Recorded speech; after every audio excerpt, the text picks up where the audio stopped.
দেখছো এই যে রয়েছে লুচি, এইখানে রয়েছে আম, এইখানে রয়েছে সন্দেশ, এইখানে রয়েছে সিমুই পায়েস, এখানে রয়েছে ছোলার সবজি।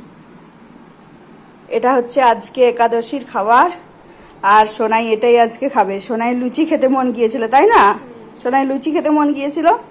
আমাদের রুটি হয়েছে, সাথে লুচি করেছে সোনাইয়ের জন্য। তো এখন সোনাই লুচি খেয়ে দেখাবে কিভাবে খাবে, কেমন লুচি খেতে পারে সবাই দেখবে, তাই তো? কি দিয়ে খাবে, সবজি না সিমুইয়ের পায়েস? আর এখানের মধ্যে ফেভারিট কোনটা আগে বলো। 1 2 3 4 1 5।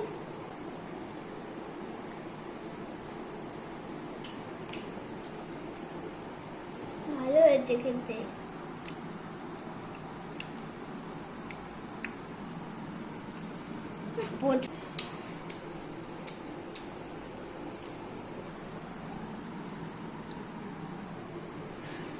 পায়েসটা কেমন হয়েছে একটু বলো।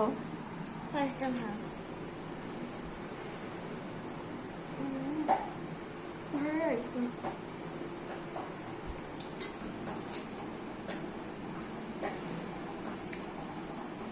শেষ করো, ঠিক আছে? আর সবকিছু শেষ হবে তো? আর কিভাবে সোনাই আম খায়, ও চেটে চেটে।